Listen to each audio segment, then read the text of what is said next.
بسم اللہ الرحمن الرحیم۔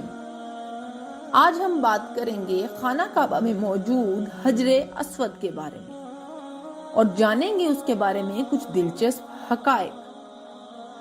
حجر اسود دراصل جنت کا ایک پتھر ہے۔ ابن عباس رضی اللہ عنہ بیان کرتے ہیں کہ رسول اللہ صلی اللہ علیہ وآلہ وسلم نے فرمایا، حجر اسود جنت سے اترا ہے۔ حجر اسود کی حقیقت کے بارے میں ہمیں بہت سی احادیث ملتی ہیں۔ حضرت عبداللہ بن عباس رضی اللہ عنہ روایت کرتے ہیں کہ رسول اللہ صلی اللہ علیہ وآلہ وسلم نے فرمایا کہ حجر اسود جنت سے نازل ہوا اور وہ دودھ سے زیادہ سفید تھا، انسان کے گناہوں نے اسے سیاہ کر دیا۔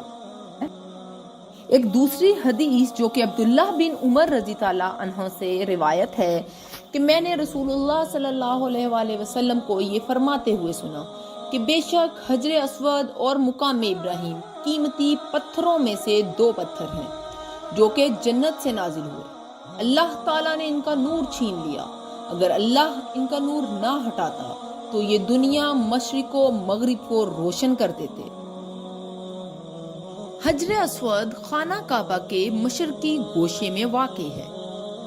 حجاج کرام حجر اسود پر رکتے ہیں اور بسم اللہ اللہ اکبر کہتے ہوئے حجر اسود کو چومتے ہیں۔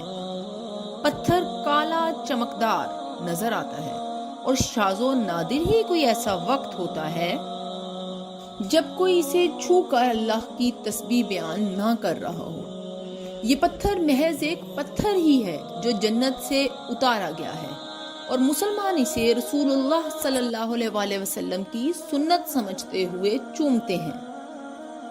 سعودی حکام نے اس رمضان میں سیاہ پتھر کی خصوصی طور پر پروسیس شدہ ہائی ریزولوشن تصاویر جاری کی۔ یہ تصاویر ایک محنت کش عمل کا استعمال کرتے ہوئے حاصل کی گئیں جس کو مکمل ہونے میں تقریباً 60 گھنٹے لگے، جس میں اس پتھر کی 7 گھنٹے سے زیادہ کی شوٹنگ کی گئی۔ ٹیم کو 1050 تصاویر کو یکجا کرنے میں 49,000 میگا پکسل کی تصاویر بنانے میں مزید 50 گھنٹے لگے، اور اگر ہم اس کا موازنہ آئی فون کے ساتھ کریں تو اس میں 12 میگا پکسل کیمرہ ہوتا ہے۔ تو اس سے آپ اندازہ کر لیجئے کہ کس قدر محنت طلب کام تھا۔ مختلف روایات میں سے سب سے اہم اور مستند روایت جو حجر اسود کے بارے میں روایت کی گئی ہے کہ یہ جنت کا ایک پتھر ہے جسے حضرت ابراہیم علیہ السلام اور ان کے بیٹے حضرت اسماعیل علیہ السلام نے خانہ کعبہ میں نصب کیا۔ روایت کے مطابق جب حضرت ابراہیم علیہ السلام اور ان کے بیٹے نے اللہ تعالیٰ کے حکم سے خانہ کعبہ کو عبادت گاہ کے طور پر تعمیر کرنا شروع کیا تو وہ دیواروں کی تعمیر میں ایک پتھر کی کمی تھی۔ چنانچہ اس پر حضرت ابراہیم علیہ السلام نے اپنے بیٹے کو حکم دیا کہ وہ جائے اور ایک پتھر تلاش کرے جو خلا میں فٹ ہو جائے تاکہ اس مقدس مقام کی تعمیر کا مکمل ہو سکے۔ حضرت اسماعیل علیہ السلام پتھر کی تلاش میں نکلے، لیکن تھوڑی دیر بعد جب انہیں کوئی مناسب پتھر نہ ملا تو اپنے والد کے پاس واپس آ گئے اور دیکھا کہ ایک چٹان پہلے سے خالی جگہ پر رکھی ہوئی تھی۔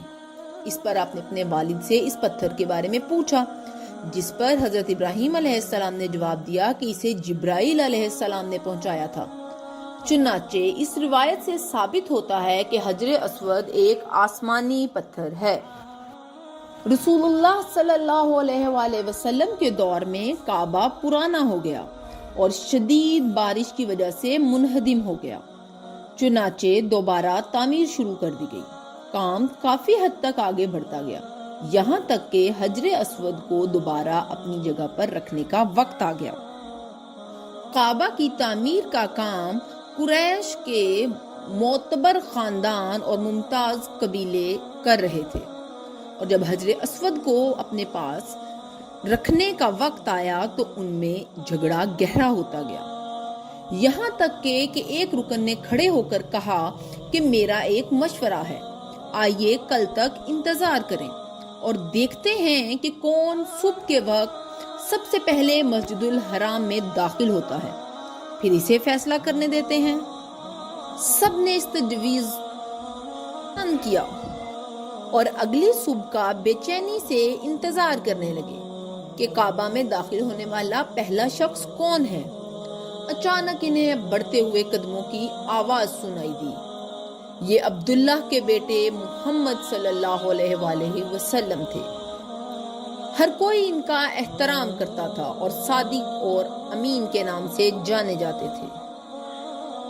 جب حضرت محمد صلی اللہ علیہ وآلہ وسلم کو سارے واقعے کے بارے میں بتایا گیا تو آپ نے اپنی چادر فرش پر ڈالی اور حجر اسود کو لے کر چادر کے بیچ میں رکھ دیا اور فرمایا، ہر خاندان کا سردار چادر کا ایک کونا لے گا اور ایک ساتھ اٹھائے گا،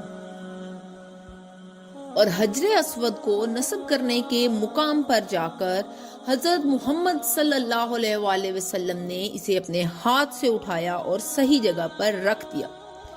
اس طرح برابری سے انصاف ہو گیا اور کسی کو بھی کوئی اعتراض نہ رہا، بلکہ سب محمد صلی اللہ علیہ وآلہ وسلم کے انصاف کے معترض ہو گئے۔ آپ کو ہماری یہ ویڈیو کیسی لگی کامنٹ باکس میں ضرور بتائیے۔ ہماری ویڈیو کو لائک کیجیے، شیئر کیجیے، ہمارے چینل کو سبسکرائب کیجیے اور بیل آئیکن کو دبانا نہ بھولیے تاکہ آنے والی ہر ویڈیو کا نوٹیفیکیشن آپ کو ملتا رہے۔